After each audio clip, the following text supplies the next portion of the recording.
Hey, Mike Callahan here with a question submitted last night. How to go about raising mid-season maintenance prices for lawn care or any service industry really for that matter.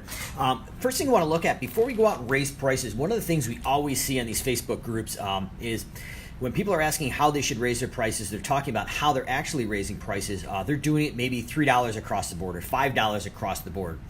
In my opinion, that's probably the craziest thing you could do. Or a lot of people say they're raising their prices as a percentage up and beyond. I want to say what's up to Brian watching.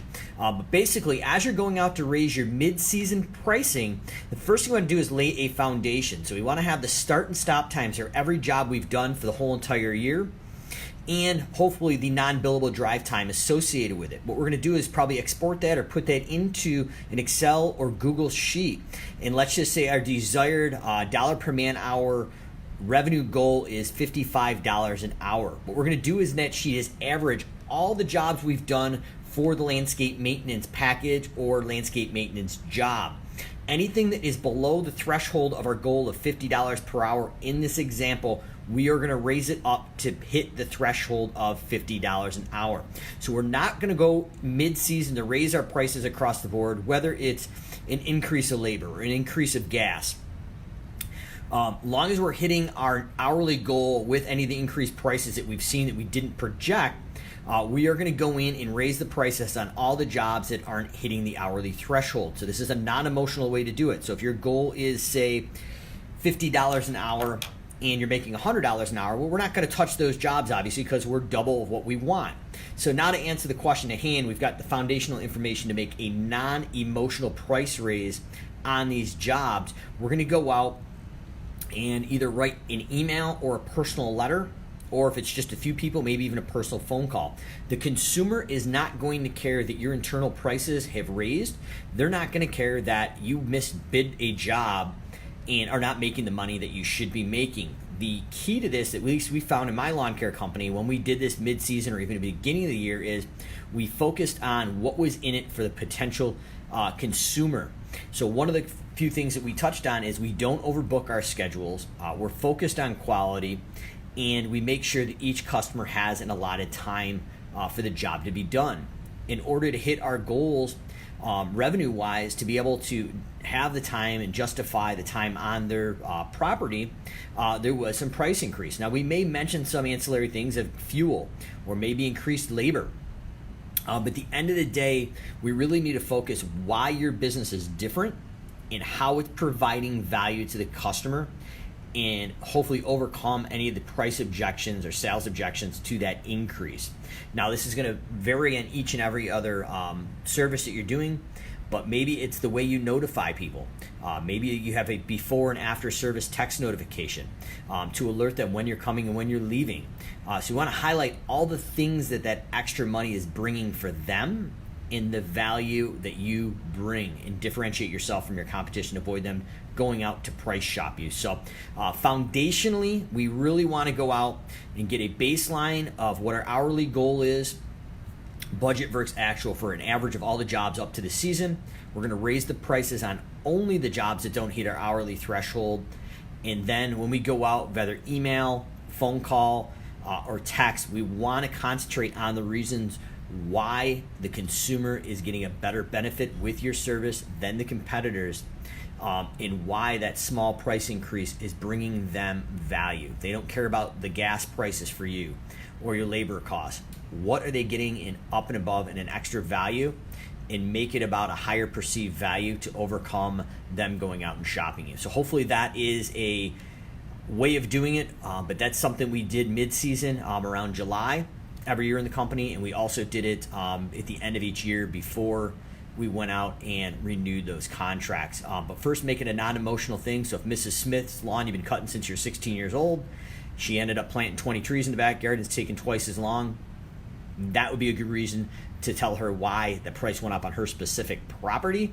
But we also want to let her know that the benefit in there for her is we're going to take the extra time to weed whack and not scalp the grass around all those new trees, and make sure the property looks nice the way it has since you were 16 years old. So hopefully that's helpful, but we want to concentrate on what's in it for the consumer and basically take that price increase out of the equation. But the main thing is we're not doing a percentage increase across the board or $5 a cut.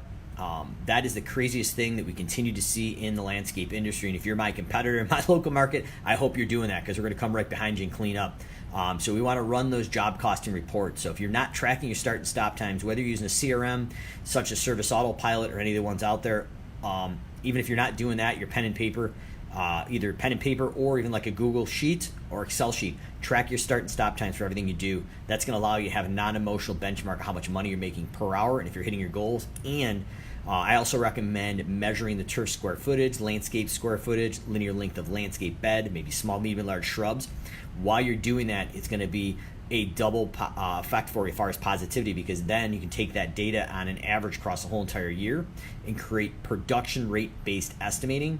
So how long does it take your crew to mulch a bed, or how long does it take your crew to mow, blow, and edge a property with your equipment and your guys? So no longer do we have to go out to Facebook or read a book on industry averages. We know exactly how long it takes your crew to do the work without any guessing. We're basing our prices on our internal price structure and not the guy or girl down the street or in a magazine or on Facebook. So we have clear definitions of what our costs are, what our production rates are internally, and then an average of what we average per man hour, per guy with drive time, per account. We can non-emotionally raise those prices on those jobs. And when we go to raise those prices, we're just raising the ones that don't hit our financial goal, and we are highlighting what's in it for the consumer and basically reaffirming the job and the quality and taking price out of the equation. And that's going to vary on each different property why you're raising the price. But if it's only a handful and you're doing your job right, that's how we would tackle it. So any comments or questions, drop below. Want to say what's up to Rob, Trent, Todd, and David as well. Hope you guys are doing well. Just here, day number 2 at the Strath Hotel in the executive boardroom. Just about to start up with another 2-day deep dive here in upstate New York for Simple Growth. But keep the questions coming in. I'm happy to answer them and hopefully overcome some of the things that we weren't lucky enough to get right in our business the first time around. And some of them, well, we were lucky enough to get right, and happy to share those wins and losses with you too. Big news coming up too, if you're still watching. We've got the 2020 Lawn and Landscape Magazine technology conference going to be in Orlando, Florida in February this year. Going to be doing one of the talks on how to automate your lawn care business and take your life back from your business. I'm going to be sharing some heartfelt stories of how my business originally took over my life and caused a divorce, and how we went through and used technology and leveraged automated systems and processes to grow and scale a pretty successful business and eventually become an absentee owner of not having to be in the business for several weeks or a month at a time. So be announcing the dates for that, but it's going to be, I believe, February 19th through the 20th, and then we're going to be in Savannah, Georgia. Following that, at the QDS conference, doing a full-day event. Going to have an event, full 2 days in Rochester, New York, upstate, as well. Sometime in August, we're going to be announcing those dates, and then we've got dates for Snow Magazine. Going to be doing about an 1.5 to 2 hour talk in Boston, Philly, and Buffalo, New York. Also going over automating your lawn care and snow removal company. Specifically, obviously, for Snow Magazine, we're going to talk about how we did it in our snow removal company. 600 driveways and about 70 or 80 parking lots is what we automated and had going. So hopefully, if we don't see you on Facebook, we'll see you live at one of our live events that we'll be talking at throughout the United States this year.